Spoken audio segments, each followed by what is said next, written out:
ओम शांति। आज 22/2/2025 की बाबा की मुरली का सार देखेंगे। तो बाबा कह रहे हैं, मीठे बच्चे, तुम्हें जो बाप सुनाते हैं वही सुनो, आसुरी बातें मत सुनो, मत बोलो। Hear no evil, see no evil. तो बाबा हमें क्या सुनाते हैं? बाबा हमें सत्य आत्मा का सत्य ज्ञान सुनाते हैं। तो वही हमें आत्मा की बातें ही सुननी हैं। अभी यहाँ पे बाबा इविल किसे कह रहे हैं? मोटे मोटे रूप में तो हम कहते हैं शास्त्रों की मत, मनुष्यों की मत, ये सब इविल है। पर मत पर एक है जो आत्मा का मन जो है, उसने स्वयं को जो है वो आत्मा से अलग करके एक आइडेंटिटी बना के रखी है। इस रोल की आइडेंटिटी बना के रखी है कि मैं ये रोल प्रिया, पूजा, पलक, प्रदीप, प्रमोद हूँ। तो वो भी बातें जो है वो हमें नहीं सुनने की है। अर्थात कि रोल में जो कुछ भी हो रहा है वो बातें हमें न सोचनी है न सुननी है, क्योंकि वो कहा कि ऑटोमेटिक रोबोट के अंदर प्रोग्रामिंग फिट की हुई है, वो तो चलती रहेंगी। उसके ऊपर हमें ध्यान नहीं देना है, अटेंशन नहीं देना है। अपना अटेंशन जो है वो सिर्फ और सिर्फ बाबा के ज्ञान पे देना है। फिर बाबा प्रश्न पहला पूछ रहे हैं, तुम बच्चों को कौन सा निश्चय बाप द्वारा ही हुआ है? तो बाबा उत्तर दे रहे हैं, बाप तुम्हें निश्चय कराते हैं कि मैं तुम्हारा बाप भी हूँ, टीचर भी हूँ, सतगुरु भी हूँ। तुम पुरुषार्थ करो इस स्मृति में रहने का, परंतु माया तुम्हें यही बुलाती है। अज्ञान काल में तो माया की बात नहीं।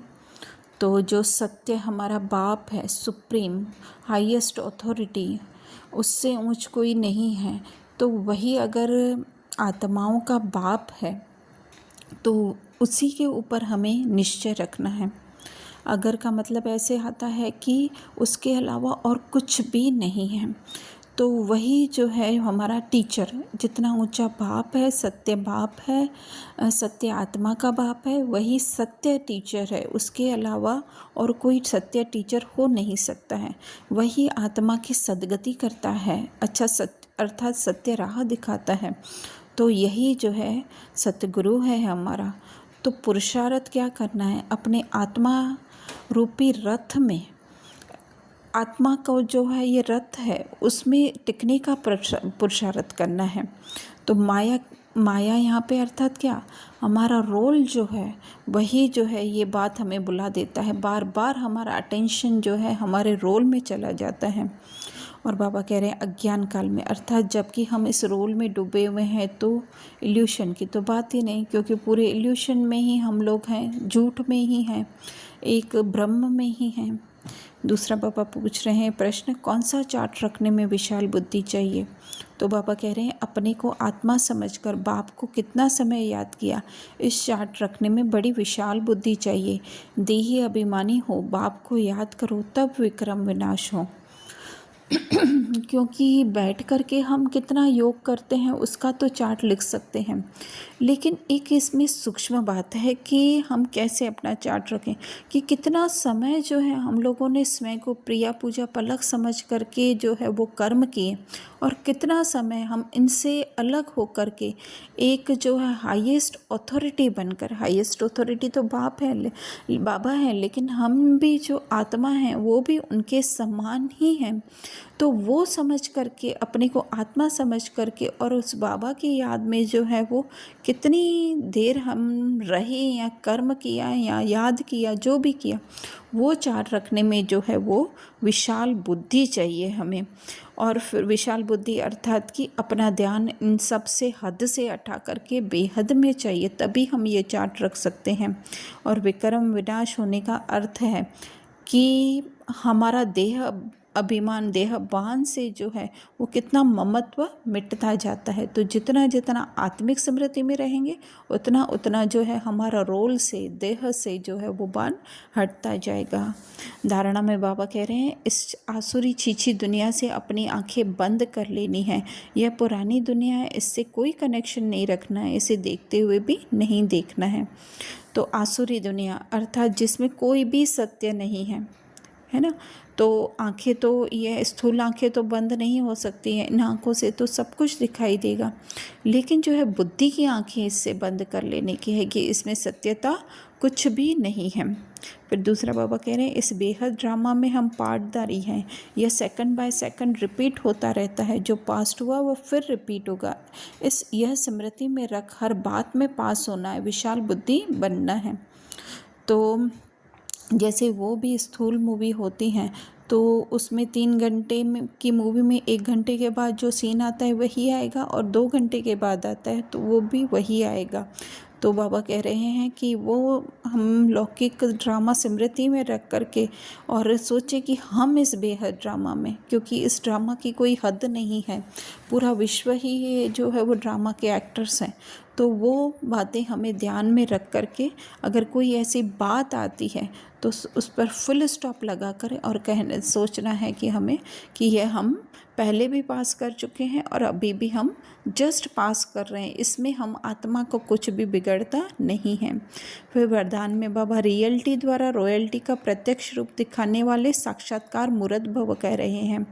तो बाबा कह रहे हैं आगे कि अभी ऐसा समय आएगा जब हर आत्मा प्रत्यक्ष रूप में अपने रियलिटी द्वारा रॉयल्टी का साक्षात्कार कराएगी।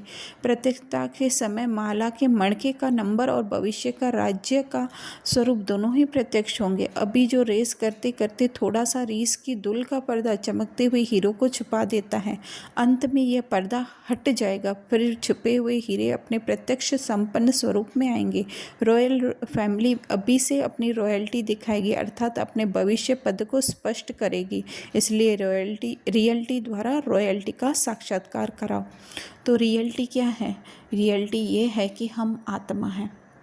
तो जितना उस स्मृति में रहेंगे तो उतना ही जो है हमारा जो देव पद है, अर्थात कि जो देव सतयुग में जो हमने रोल प्ले किया है और कैसा रोल प्ले किया है वो प्रत्यक्ष हो जाएगा। अर्थात आत्मा के लिए जो है वो तीनों काल ऐसे ही हैं जैसे कि जितना भविष्य और जितना वर्तमान स्पष्ट है उतना भूत और भविष्य भी स्पष्ट है। कल ही बाबा ने कहा ना त्रिकालदर्शी। तो आत्मा जो है वो जब स्वयं की स्मृति में होती है तो वो जो है वो तीनों कालों को देख सकती है। लेकिन बाबा कह रहे हैं तो इसी तरह से बाबा आज कह रहे हैं कि रियलिटी में आएगी तो माला के मणके का नंबर, अर्थात कि हम कितना बाप समान स्थिति में है वो प्रत्यक्ष होगा। और अभी रेस करते करते, अर्थात कि हम लोग आत्मा की रेस कर रहे हैं, लेकिन बीच बीच में रीस अर्थात कहीं ना कहीं जो है हमारा देहाभिमान आ जाता है तो वो चमकते हुए हीरो को छुपा देता है, अर्थात कि आत्मा की स्थिति को है वो छुपा देता है। लेकिन प्रयत्न करते करते जब अंत तक हमारी वो आत्मा की स्थिति जो है उसमें संपूर्ण रीति हम स्थित हो जाएंगे तो हमें ये भी पता चलेगा कि हम भविष्य में क्या बनने वाले हैं। तो बाबा इसीलिए कह रहे हैं आत्मिक स्थिति में अर्थात रियलिटी में स्थित रहो तो रॉयल्टी का साक्षात्कार दूसरों को भी होगा, अर्थात कि भविष्य पद का। फिर स्लोगन में बाबा कह रहे हैं किसी भी विधि से व्यर्थ को समाप्त कर समर्थ को इमर्ज करो। अर्थात कि व्यर्थ क्या है? ये रोल कॉन्शियसनेस या हमारा देहभान ही जो है वो व्यर्थ है। तो समर्थ है हमारी आत्मा। तो उस आत्मा में स्थित होने के लिए हमको कोई भी विधि अपनानी पड़े। जैसे कभी बोलते हैं कि बाबा बोलते हैं तुम माली हो, कभी बोलते हैं कि मैं धोबी हूँ। तो इस तरह से कोई भी लौकिक में हम जो कुछ भी देख रहे हैं उसको जो है अलौकिक में परिवर्तन करते के, अर्थात कि उस व्यर्थ को भी जो है हम समर्थ स्वरूप में रह कर के देखते हैं तो व्यर्थ ऑटोमेटिक समाप्त हो जाता है। अच्छा, ओम शांति।